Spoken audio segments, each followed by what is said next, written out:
So today I'm doing a review for Remkes Garage in Marengo, Illinois, who just put a rear end in my truck. And the history on this truck is it's got 100,637 miles. And at about 80,000, I had a rear end put in it by Suburban Driveline out in Addison, which I really wish I would have went back to now.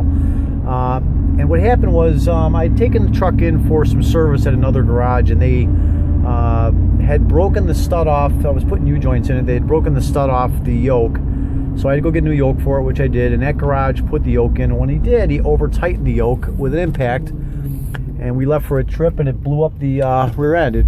It smoked the bearings in the rear end, and we had a problem. So I brought it back to that shop, and I obviously knew they weren't a rear end shop, so I did a little homework, and I had known about this Remkes Garage in Marengo, and looked like a reputable place. I had talked to another gentleman there about some drive shaft work, and went in there with the truck.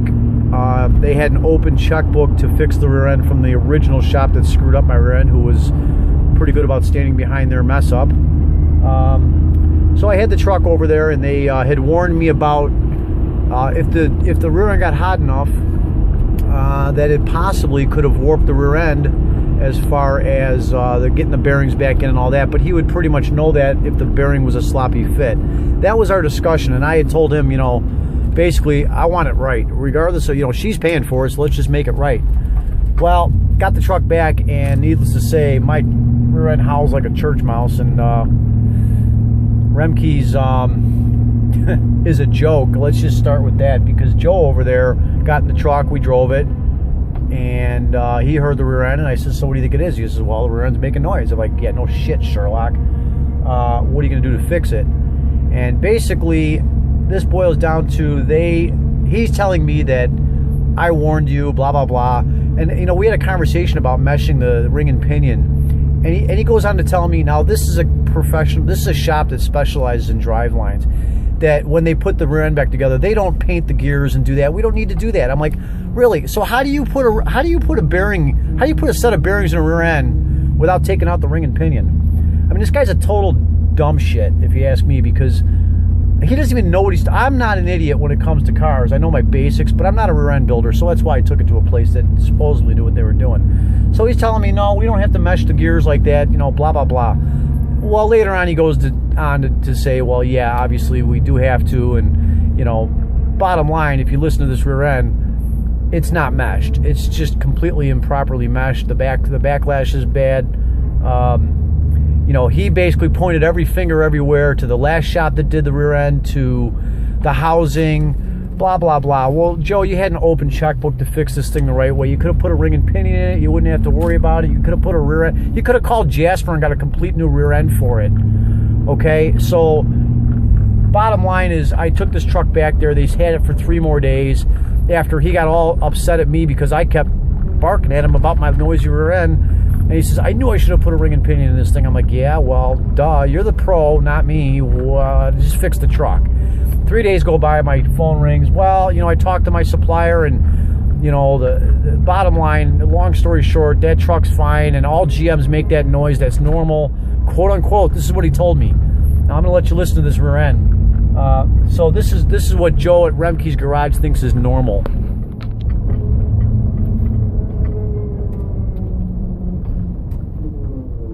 Yeah, it sounds real normal to me, Joe. How about when you float the pedal?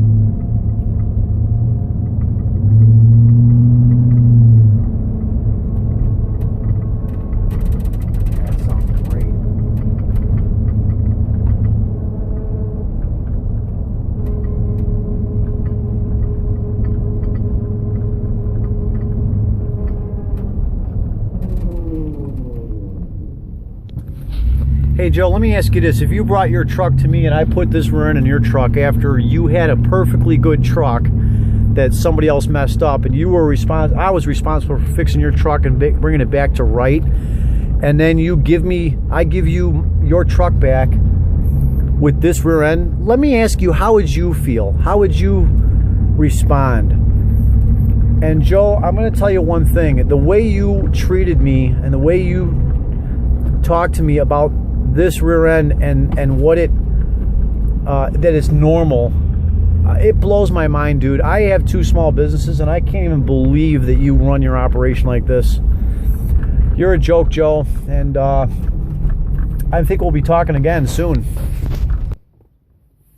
So for any of you thinking of taking your truck over to Remkes, I would do your homework. I would definitely do your homework. I wish I did, and if you need driveline work, I would probably strongly recommend the guy that did my rear end the first time, which is Suburban Driveline. That's in Addison, and I can't remember the guy's name off the top of my head, but good people over there. They know their stuff. Remkes, man, I wouldn't bring a Matchbox car to them. I really wouldn't. It blows my mind. It's still, to this day, I laugh thinking about some of the crap that came out of his mouth when he was making up these excuses on their poor work. Because anyone that knows anything about a rear end knows they don't howl, and if they do howl, the backlash is wrong, the spacing is wrong, the shimming is wrong. You just didn't know how to set up a rear end, and that's the bottom line. And the funny thing is you didn't even have to. You could have gone pretty much any route with this thing. We had an open checkbook with the lady at the other garage, and she stood up and flipped this bill, and you charged her $900 to turn out this piece of shit work. Unbelievable.